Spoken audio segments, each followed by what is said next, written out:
In this video, we'll extend ideas related to sampling variation that we developed when we discussed bootstrapping. It's helpful to first review essential ideas from bootstrapping. When we considered bootstrapping, we were interested in answering, what would our model's coefficient estimates have looked like in other samples? Our dataset represents one sample from the broader population. It would be nice to have access to more samples, but this is typically infeasible since collecting data is usually extremely resource intensive. Bootstrapping was a way to see sample-to-sample variation without needing to actually collect other samples. The idea was that if our sample was representative of the broader population, we could resample our sample to mimic the process of drawing new samples from the broader population. We performed this resampling a large number of times to see a large variety of quote-unquote other samples. In each of these resamples, we fit the model of interest and pulled out the coefficients of interest. For example, consider a simple logistic regression model to understand how the log odds of an O-ring being broken depends on outside temperature. We could fit this model in each of the bootstrap resamples and look at the distribution of the beta 1 estimates that result. That distribution can be visualized with a histogram as shown here. Because this distribution is formed from coefficient estimates from a lot of other hypothetical samples, it is trying to approximate an important quantity in statistics, the sampling distribution. The sampling distribution is an idea that describes the distribution of an estimate across all possible samples. The estimate of interest could be a regression coefficient, as has generally been the case in our class. That estimate of interest could also simply be an average, or it could be a proportion. That estimate could be any quantity of interest. The sampling distribution describes how that quantity varies across all possible samples from the broader population. The bootstrap distribution tries to approximate the sampling distribution. We can't possibly obtain all possible samples, but bootstrapping tries to come close by looking at the spread of an estimate over some possible samples. So why do we care about the sampling distribution? Well, the bootstrap distribution was quite helpful to us because we were able to use it to summarize typical guesses for the true population value from other samples. And remember that the true population value of a quantity is the value of that quantity if we had access to the entire broader population of interest. So we would like to know what the sampling distribution looks like for the same reason. The spread of the sampling distribution gives us an idea of the uncertainty in our estimate, how much we would expect that estimate to vary from sample to sample.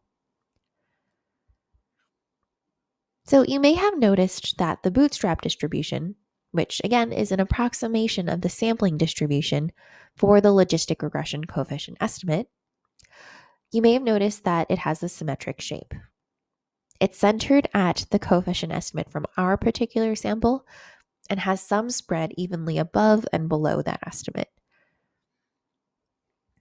There's a very important symmetric distribution in statistics called the normal distribution, and it turns out that very often sampling distributions have a normal distribution.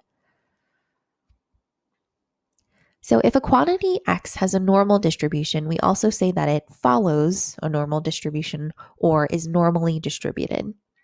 The notation that we use to describe this is shown here. The M represents the center of the normal distribution, and it represents the mean value of X. The S represents the standard deviation of the normal distribution, or how spread out the values are, and S squared is the variance. Values for X can go from positive to negative infinity, but the most likely values of X are within a few standard deviations of the mean. The idea of there being more likely and less likely values of X hints at the normal distribution's use as a probability model. Areas between 2 points on the x-axis indicate the probability that X falls between those two values.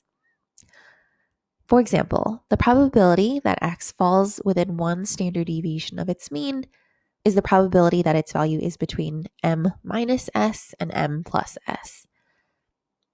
This probability would be given by the area in between the dashed lines. It turns out that for the normal distribution, there's a special rule that governs such probabilities. This rule is called the 68, 95, 99.7 rule, and it says that no matter the values of the mean and standard deviation, the probability of x falling within one standard deviation of the mean is 68%, within two standard deviations is 95%, and within three standard deviations is 99.7%. This will be useful to us as we work with sampling distributions that have a normal distribution, because we have a very fast way of getting the middle 68, middle 95, or middle 99.7% of values. Because sampling distributions represent the distribution of estimates from all possible samples, this will allow us to have a quick way of obtaining intervals that represent typical estimates from samples, where typical could mean the middle 68, 95, or 99.7% of estimates. The last concept that we'll introduce is that of the standard error. The standard error is the standard deviation of the sampling distribution. In other words, it measures the spread of the sampling distribution. We've actually seen the standard error in our regression output. It's printed in the column next to the coefficient estimates.